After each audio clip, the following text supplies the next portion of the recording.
اور وہ بھی خاصا مطلب اچھی طرح پھل پھول رہا تھا.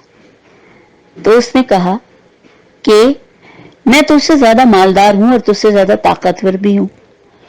پھر وہ اپنی جنت میں داخل ہوا اور اپنے نفس کے حق میں ظالم بن کر کہنے لگا میں نہیں سمجھتا کہ یہ دولت کبھی فنا ہوگی اور مجھے یہ بھی توقع نہیں کہ قیامت آئے گی. تاہم اگر کبھی مجھے اپنے رب کے حضور میں جانا بھی پڑا تو ضرور اس سے بھی زیادہ شاندار جگہ پاؤں گا. یعنی وہ اپنے طور پہ منہ میاں مٹھو بن رہے تھے اور وہ یہ سمجھ رہے تھے کہ جب اس نے دنیا میں مجھے اتنا کچھ نوازا ہے تو وہاں تو یقیناً اس سے بھی زیادہ نوازے گا. اس کے ہمسائے نے گفتگو کرتے ہوئے اس سے کہا کیا تو کفر کرتا ہے اس ذات سے جس نے تجھے مٹی سے اور پھر نطفے سے پیدا کیا, پھر تجھے ایک پورا آدمی بنا کر کھڑا کیا, رہا میں تو میرا رب تو وہی اللہ ہے اور میں اسی کے ساتھ ہوں اور کسی کو اس کے ساتھ شریک نہیں کرتا. اور جب تو اپنے جنت میں داخل ہو رہا تھا تو اس وقت تیری زبان سے یہ کیوں نہ نکلا کہ ماشاء اللہ لا قوت الا باللہ. اگر تو مجھے مال اور اولاد میں اپنے سے کمتر پاتا ہے تو کوئی بعید نہیں کہ میرا رب مجھے تیری جنت سے بہتر جنت عطا کرے اور تیری جنت پر آسمان سے کوئی آفت بھیج دے, کیونکہ ممکن ہے نا جس سے وہ صاف میدان بن کر رہ جائے یا اس کا پانی زمین میں اتر جائے, پھر تو اسے کسی طرح نکال نہ سکے گا. آخر ہوا یہ کہ اس کا سارا جو باغ تھا وہ مارا گیا, اس پہ پالا اس طرح کچھ ہوا کہ وہ ختم ہو گیا اور وہ اپنے انگوروں کے باغ کو دیکھ کر, کیونکہ وہ بالکل الٹ چکے تھے, ختم ہو چکا تھا, اپنی لگائی ہوئی لاگت پر ہاتھ ملتا رہ گیا اور کہنے لگا کہ کاش میں نے اپنے رب کے ساتھ کسی کو شریک نہ ٹھہرایا ہوتا اور نہ ہوا اللہ کو چھوڑ کر اس کے پاس کوئی جت تھا جو اس کی مدد کرتا, اور نہ ہی وہ کچھ کر سکا کہ وہ اور اپنے آپ سے بھی وہ اس آفت کا مقابلہ کیا کرتا سوائے اس کے کہ افسوس ہی ہو رہا تھا اس کو. اس وقت اسے معلوم ہوا کہ کارسازی کا اختیار صرف خدائے برحق کے پاس ہے. انعام وہی بہتر ہے جو وہ بخشے اور انجام وہی بخیر ہے جو وہ دکھائے. اے نبی انہیں حیات دنیا کی حقیقت اس بات سے بھی سمجھاؤ کہ آج ہم نے آسمان سے پانی برسا دیا تو زمین کی پیداوار خوب گھنی ہو گئی, کل وہی نباتات بھوس بن کر رہ گئی جسے ہوائیں اڑاتی پھرتی ہیں. اللہ ہر چیز پر قدرت رکھتا ہے. ظاہر ہے جب کھیتی باڑی ہوتی ہے جب وہ وقت پہ کاٹ لی جاتی ہے پھر کیا وہ زرد رنگ کی گھاس میں ہی تبدیل ہو جاتی ہے. اللہ ہر چیز پر قدرت رکھتا ہے. یہ مال یا اولاد محض دین بھی زندگی کے لیے ایک ہنگامی آرائش ہے. اصل میں تو باقی رہ جانے والی نیکیاں ہیں جو تیرے رب کے نزدیک نتیجے کے لحاظ سے بہتر ہیں, ان سے اچھی امیدیں وابستہ کی جا سکتی ہیں. فکر اصل اس دن کی ہونی چاہیے جبکہ ہم پہاڑوں کو چلائیں گے اور تم زمین کو بالکل برہنہ پاؤ گے, اور ہم تمام انسانوں کو اس طرح گھیر کر جمع کر دیں گے کہ اگلے پچھلے میں سے کوئی نہ چھوٹے گا, اور سب کے سب تمہارے رب کے حضور میں صف در صف پیش کیے جائیں گے کہ لو دیکھ لو آ گئے نا ہمارے پاس, اسی طرح جیسا کہ ہم نے تم کو پہلی بار پیدا کیا تھا.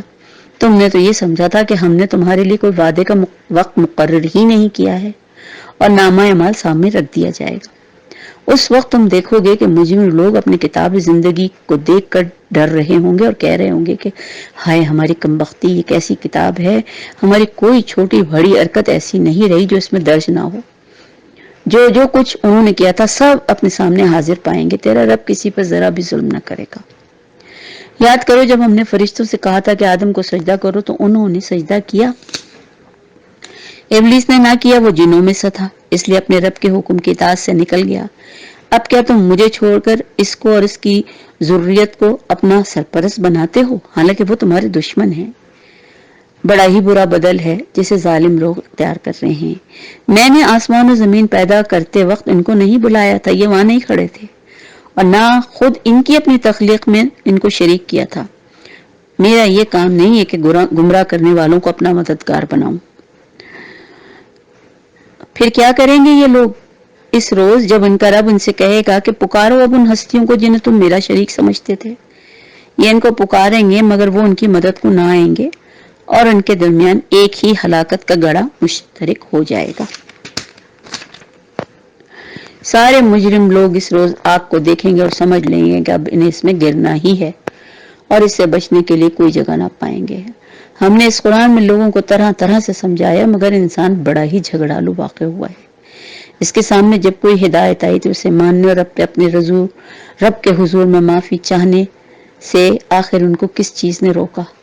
اس کے سوا اور کچھ نہیں کہ وہ منتظر ہیں کہ ان کے ساتھ بھی وہی کچھ ہو جو پچھلی قوموں کے ساتھ ہو چکا ہے، یا یہ کہ وہ عذاب کو سامنے آتے دیکھ لیں۔ رسولوں کو ہم اس کام کے سوا کسی غرض سے نہیں بھیجتے کہ وہ بشارت دیں اور خبردار کریں، مگر کافروں کا حال یہ ہے کہ وہ باطل کے ہتھیار لے کر حق کو نیچے دکھانے کی کوشش کرتے ہیں، اور انہوں نے میری آیات کو اور ان تمام تنبیہات کو جو انہیں دی گئی تھی مذاق بنا لیا۔ اور اس شخص سے بڑھ کر ظالم اور کون ہے جس نے اپنے رب کی آیات سنا کر نصیحت کی جائے اور وہ ان سے منہ پھیرے اور اس برے انجام کو بھول جائے جس کا سر و سامان اس نے اپنے لیے خود کیا ہے۔ جن لوگوں نے یہ روش اختیار کی ان کے دلوں پر ہم نے غلاف چڑھا دیے ہیں جو انہیں قرآن کی بات نہیں سمجھنے دیتے، ان کے کانوں میں ہم نے گرانی پیدا کر دی ہے، تم انہیں ہدایت کی طرف کتنا ہی بلاؤ مگر وہ کبھی ہدایت نہ پائیں گے۔ تیرا رب بڑا درگزر کرنے والا رحیم ہے، وہ ان کے کرتوتوں پر انہیں پکڑنا چاہتا تو جلد ہی عذاب بھیج دیتا، مگر ان کے لیے وعدے کا ایک وقت مقرر ہے جس دن وہ بچ کر جانے کی کوئی راہ نہ پائیں گے۔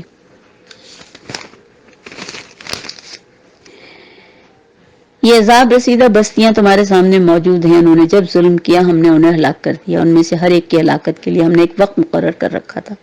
ذرا ان کو وہ قصہ سناؤ جو موسیٰ کو پیش آیا تھا، جبکہ موسیٰ نے اپنے خادم سے کہا کہ میں اپنا سفر نہ ختم کروں گا جب تک دونوں دریاؤں کے سنگم پر نہ پہنچ جاؤں، ورنہ میں ایک زمانہ دراز تک چلتا رہوں گا۔ اس میں ایک حکایت یہ ہے کہ موسیٰ علیہ السلام کسی ایک مجمع سے مخاطب تھے تو کسی نے پوچھا کہ اے موسیٰ، آپ سے اس دنیا میں کیا آپ سے بڑھ کر بھی کوئی عالم ہے یا علم رکھتا ہے؟ تو انہوں نے کہا نہیں، مجھ سے زیادہ تو کوئی علم نہیں رکھتا۔ یہ چیز اللہ کو پسند نہیں آئی، پھر اللہ نے کہا اے موسیٰ تم نے یہ بات کیسے کہہ دی جبکہ میرا ایک بندہ جو دو دریاؤں کے سنگم پہ بیٹھا ہے وہ تم سے زیادہ بڑا عالم ہے۔ اب موسیٰ کو احساس ہوا اور اب اس کی تلاش میں نکلے اور اپنے خادم کو ساتھ لے کر نکلے۔ تو لہٰذا موسیٰ نے یہ ارادہ کیا کہ میں اپنا سفر ختم نہ کروں گا جب تک کہ دونوں دریاؤں کے سنگم پر نہ پہنچ جاؤں، ورنہ میں ایک زمانے دراز تک چلتا ہی رہوں گا۔ بس جب وہ اس کی سنگم پر پہنچے تو اچھے راستے میں چلنے سے پہلے انہوں نے اپنے نوکر سے کہا کہ راستے کے لیے کچھ کھانے کے لیے رکھ لو، تو انہوں نے ایک مچھلی بھون کے اپنے پاس رکھ لی اور اب وہ دونوں چلے۔ ایک خاص مقام پر پہنچ کر مچھلی خود بخود ہی ان کے ڈبے میں سے نکل کے پانی میں چلی گئی، اور اتفاق ایسا ہوا کہ وہ خادم حضرت موسیٰ کو بتانا بھول گئے اور وہ نکل کر اس طرح دریا میں چلی گئی جیسے کہ سرنگ لگی ہو۔ آگے جا کر موسیٰ نے اپنے خادم سے کہا کہ بھائی لاؤ ہمارا ناشتہ، آج کے سفر میں تو ہم بری طرح تھک گئے۔ تو خادم نے کہا آپ نے دیکھا یہ کیا ہوا؟ جب ہم اس چٹان کے پاس ٹھہرے ہوئے تھے اس وقت یہ مچھلی کا مجھے خیال ہی نہ رہا، اور شیطان نے مجھے ایسا غافل کیا کہ میں بھول گیا، اور مچھلی تو عجیب طریقے سے نکل کر دریا میں چلی گئی۔ موسیٰ نے کہا اسی کی تو ہمیں تلاش تھی، اسی جگہ کی تو ہمیں تلاش تھی۔ چنانچہ پھر واپس دوبارہ اسی جگہ کی تلاش میں واپس ہوئے۔ وہاں انہوں نے ہمارے بندوں میں سے ایک بندے کو پایا جسے ہم نے اپنی رحمت سے نوازا تھا، وہ اور اس کو ایک خاص علم عطا کیا تھا۔ موسیٰ نے اس سے بات کی اور کہا کہ کیا میں آپ کے ساتھ رہ سکتا ہوں تاکہ آپ مجھے بھی اس تعلیم کی اور دانش کی تعلیم دیں جو آپ کو سکھائی گئی ہے؟ اس نے جواب دیا آپ میرے ساتھ صبر نہیں کر سکتے، جس چیز کی آپ کو خبر نہ ہو آخر آپ اس پر صبر کر بھی کیسے سکتے ہیں؟ ظاہر ہے ہر آدمی میں کیوریوسٹی ہے۔ تو موسیٰ نے کہا انشاءاللہ آپ مجھے صابر پائیں گے اور میں کسی معاملے میں آپ کی نافرمانی نہیں کروں گا۔ اس نے کہا اچھا، اگر آپ میرے ساتھ چلتے ہیں تو مجھ سے کوئی بات پوچھیں گے نہیں جب تک کہ میں خود آپ سے اس کا ذکر نہ کروں، کہ میں کچھ بھی کروں آپ یہ نہیں کہیں گے کہ آپ نے ایسا کیوں کیا۔ اب وہ دونوں روانہ ہوئے، یہاں تک کہ وہ کشتی میں سوار ہو گئے تو اس شخص نے کشتی میں شگاف ڈال دیا۔ موسیٰ نے کہا آپ نے اس میں شگاف ڈال دیا تاکہ سب کشتی والے ڈوب جائیں، یہ تو آپ نے بڑی غلط حرکت کی۔ اس نے کہا میں نے تم سے کہا نہ تھا کہ تم میرے ساتھ صبر نہیں کر سکتے۔ موسیٰ نے کہا بھول چوک پر مجھے نہ پکڑیں، مجھ سے غلطی ہو گئی، معاف کر دیں، اب خیال رکھوں گا۔ پھر وہ دونوں چلے یہاں تک کہ ان کو ایک لڑکا ملا، اس شخص نے اسے قتل کر دیا تھا۔ یعنی جو موسیٰ کے ساتھ جو صاحب تھے انہوں نے اس کو قتل کر دیا۔ موسیٰ نے کہا آپ نے ایک بے گناہ بچے کی جان لے لی، حالانکہ اس نے کسی کا خون نہ کیا تھا، یہ کام تو آپ نے بہت ہی برا کیا۔ اس نے کہا میں نے تم سے کہا تھا نا کہ تم صبر نہیں کر سکتے۔ موسیٰ نے کہا معاف کر دیں، آئندہ بالکل نہیں کروں گا، اب بہت کوشش کروں گا کہ خاموش رہوں۔ پھر وہ آگے چلے یہاں تک کہ ایک ایسی بستی میں پہنچے جہاں کے لوگوں سے انہوں نے کھانا مانگا، یعنی موسیٰ نے اور ان کے جو بزرگ ساتھ تھے، مگر انہوں نے ان دونوں کی ضیافت سے انکار کر دیا۔ وہاں انہوں نے ایک دیوار دیکھی جو گر رہی تھی، تو اس شخص نے اس دیوار کو پھر قائم کر دیا۔ موسیٰ نے کہا اگر آپ چاہتے تو اس کام کی اجرت لے لیتے۔ اس نے کہا بس اب میرا تمہارا ساتھ ختم، اب میں تمہیں ان باتوں کی حقیقت بتاتا ہوں جن پر تم صبر نہیں کر سکتے تھے اور نہ تم نے صبر کیا۔ اس کشتی کا معاملہ یہ ہے کہ وہ چند غریب آدمیوں کی تھی جو دریا میں محنت مزدوری کرتے تھے۔ میں نے چاہا کہ اسے عیبدار کر دوں، کیونکہ آگے ایک ایسے بادشاہ کا علاقہ تھا جو ہر کشتی کو زبردستی چھین لیتا تھا۔ رہا وہ لڑکا تو اس کے والدین مومن تھے۔ ہمیں اندیشہ ہوا کہ یہ لڑکا اپنی سرگوشی اور کفر سے ان کو تنگ کرے گا، اس لیے ہم نے چاہا کہ ان کا رب اس کے بدلے میں ان کو ایک ایسی اولاد دے جو اخلاق میں بھی اس سے بہتر ہو اور صلہ رحمی میں بھی بہت زیادہ آگے ہو۔ لہذا اس لڑکے کو قتل کر دیا گیا۔ اس دیوار کا معاملہ یہ ہے کہ یہ 2 یتیم لڑکوں کی ہے جو اس شہر میں رہتے ہیں، اور اس دیوار کے نیچے ان بچوں کے لیے خزانہ مدفون ہے، اور ان کا باپ ایک نیک آدمی تھا، اس لیے تمہارے رب نے چاہا کہ یہ دونوں بچے بالغ ہوں اور اپنا خزانہ نکال لیں۔ یہ تمہارے رب کی رحمت کی بنا پر کیا گیا ہے، میں نے اپنے اختیار سے کچھ نہیں کیا، اور یہ حقیقت ہے ان باتوں کی جن پر تم صبر نہ کر سکے۔ اور اے نبی یہ لوگ تم سے ذوالقرنین کے بارے میں پوچھتے ہیں، ان سے کہو کہ میں اس کا کچھ حال تمہیں سناتا ہوں۔ ہم نے اس کو زمین میں اقتدار عطا کیا تھا، ہر قسم کے اسباب و وسائل بخشے تھے۔ اس نے پہلے مغرب کی طرف ایک مہم کا ارادہ کیا، حتیٰ کہ جب وہ غروب آفتاب کی حد تک پہنچ گیا تو اس نے سورج کو ایک کالے پانی میں ڈوبتے دیکھا۔ وہاں اسے ایک قوم ملی۔ ہم نے کہا اے ذوالقرنین تجھے یہ قدرت حاصل ہے کہ تو ان کو تکلیف پہنچائے اور یہ بھی کہ ان کے ساتھ رویہ اختیار کرے، یعنی اللہ تعالیٰ نے ذوالقرنین کے اوپر یہ فیصلہ ڈال دیا کہ وہ چاہے تو اچھا سلوک کریں ان کے ساتھ یا برا سلوک کریں۔ اس نے کہا جو ان سے ظلم کرے گا تو ہم اس کو سزا دیں گے، اور پھر وہ اپنے رب کی طرف پلٹایا جائے گا اور اسے اور بھی زیادہ سخت عذاب دے گا۔ اب جو ان میں سے ایمان لائے گا اور نیک عمل کرے گا اس کے لیے اچھی جزا ہے، ہم اس کو نرم احکام دیں گے۔ یعنی ذوالقرنین نے یہ کہا کہ نہیں، اگر ان کو ظلم کیا گیا، ان کو تکلیف پہنچائی گئی تو پھر آگے جا کے خود بھی جواب دہ ہونا ہوگا۔ پھر اس نے ایک دوسری مہم تیار کی، لہٰذا اس نے ان کو معاف کر دیا۔ پھر اس نے ایک دوسری مہم تیار کی یہاں تک کہ طلوع آفتاب کی حد تک جا پہنچا۔ وہاں اس نے دیکھا کہ سورج ایک ایسی قوم پر طلوع ہو رہا ہے جس کے لیے دھوپ سے بچنے کا کوئی سامان ہم نے نہیں کیا۔ یہ حال تھا ان کا، اور ذوالقرنین کے پاس جو کچھ تھا تو ہم اسے جانتے تھے۔ پھر اس نے ایک اور مہم کا سامان کیا یہاں تک کہ جب وہ 2 پہاڑوں کے درمیان پہنچا تو اسے ان کے پاس ایک ایسی قوم ملی جو مشکل ہی سے کوئی بات سمجھتی تھی۔ ان لوگوں نے کہا اے ذوالقرنین، یاجوج ماجوج اس سرزمین میں فساد پھیلاتے ہیں، کیا ہم کچھ تجھے پیسہ دیں کہ کچھ تو ہمارے لیے کچھ ایسا کر دے کہ وہ ہمارے پر حملہ نہ کر سکے اور ہمارے اور ان کے درمیان ایک بند تعمیر کر دے؟ کیونکہ وہ شاید 2 شہر ایسے تھے کہ ایک شہر میں یاجوج ماجوج تھے اور ایک شہر میں یہ لوگ رہتے تھے، اور یاجوج ماجوج جب دل چاہتا تھا ان پر حملہ آور ہوتے تھے۔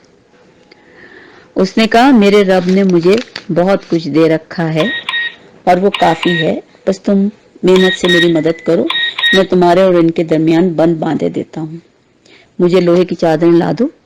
آخر جب دونوں پہاڑوں کے درمیانی خلا کو اس نے پاٹ دیا تو لوگوں سے کہا کہ اب آگ دہکاؤ، یہاں تک کہ وہ آہنی دیوار بالکل آگ کی طرح سرخ ہو گئی۔ تو اس نے کہا لاؤ اب اس پر پگھلا ہوا تانبا ڈالوں گا۔ یہ بند ایسا تھا کہ یاجوج ماجوج اس پر چڑھ کر بھی نہ آ سکتے تھے، اور ان کے لیے اس میں سے گزر کر آنا بہت ہی مشکل تھا۔ ذوالقرنین نے کہا میرے رب کی رحمت ہے، مگر جب میرے رب کے وعدے کا وقت آئے گا وہ اس بند کو ختم کر دے گا، اور یہ میرے رب کا وعدہ برحق ہے۔ اور اس روز ہم لوگوں کو چھوڑ دیں گے کہ سمندر کی موجوں کی طرح ایک دوسرے سے گتھم گتھا ہوں، اور سور پھونکا جائے گا اور ہم سب انسانوں کو ایک ساتھ جمع کریں گے۔ وہ دن ہوگا جب ہم جہنم کو کافروں کے سامنے لائیں گے، ان کافروں کے سامنے جو میری نصیحت کی طرف سے اوندھے منہ اندھے بنے ہوئے ایک دوسرے کے ساتھ جڑے ہوئے تھے اور کچھ سننے کے لیے تیار نہ تھے۔ تو کیا یہ لوگ جنہوں نے کفر اختیار کیا یہ خیال رکھتے ہیں کہ مجھے چھوڑ کر میرے بندوں کو اپنا کارساز بنا لیں؟ ہاں 2 منٹ۔ ہم نے ایسے کافروں کی ضیافت کے لیے جہنم تیار کر رکھی ہے۔ اے نبی ان سے کہو کہ ہم تمہیں بتائیں کہ اپنے اعمال میں سب سے زیادہ ناکام و نامراد کون ہیں؟ وہ کہ دنیا کی زندگی میں جنہوں نے ساری جد و جہد راہ راست سے بھٹکنے میں کی اور وہ سمجھتے رہے کہ وہ سب کچھ ٹھیک کر رہے ہیں۔ یہ وہ لوگ ہیں جنہوں نے اپنے رب کی آیات کو ماننے سے انکار کیا، اس کے حضور پیش ہونے سے انکار کیا اور اس کو یقین نہ کیا۔ ان کے لیے سارے اعمال ضائع ہو گئے، قیامت کے روز ہم انہیں کوئی وزن نہ دیں گے۔ ان کی جزا جہنم میں، اور اس کفر کے بدلے جو انہوں نے کیا اور اس مذاق کی پاداش میں جو میری آیات اور میرے رسولوں کے ساتھ کرتے ہیں۔ البتہ وہ لوگ جو ایمان لائے اور جنہوں نے نیک عمل کیے ان کی میزبانی کے لیے فردوس کے باغ ہوں گے جن میں وہ ہمیشہ رہیں گے، اور کبھی اس جگہ سے نکل کر کہیں جانے کو ان کا جینا چاہے گا۔ اے نبی ان سے کہو اگر سمندر میرے رب کی باتیں لکھنے کے لیے روشنائی بن جائے تو وہ ختم ہو جائے گی، مگر میرے رب کی باتیں ختم نہیں ہوں گی، بلکہ اگر اتنی ہی روشنائی ہم اور بھی لے آئیں تو وہ بھی کم ہی پڑے گی۔ اے نبی کہو میں تو ایک انسان ہوں بالکل تم جیسا، میری طرف تو وحی کی جاتی ہے کہ تمہارا خدا بس ایک ہی خدا ہے، بس جو کوئی اپنے رب کی ملاقات کا امیدوار ہے اسے چاہیے کہ نیک عمل کرے اور بندگی میں اپنے رب کے ساتھ کسی اور کو شریک نہ کرے۔ سب سے جو بنیادی چیز ہے وہ یہ ہے کہ اللہ واحد ہے اور اللہ کے ساتھ شریک کرنا کسی صورت سے بھی ممکن نہیں۔ ہم یوں تو شرک نہیں کرتے، لیکن اپنی خواہشات کو آگے رکھ کر اور اللہ کو ثانوی حیثیت دے کر ہم بہت کچھ لاشعوری اور بے شعوری طور پر کر جاتے ہیں۔ تو اللہ ہمیں اس سے محفوظ رکھے اور اللہ ہمارے لیے آسانی کا معاملہ کرے اور اللہ ہمیں نیک راہ پہ چلنے کی توفیق کرے۔ وآخر دعوانا ان الحمدللہ رب العالمین۔ انشاءاللہ اب ہم کل سورہ مریم شروع کریں گے۔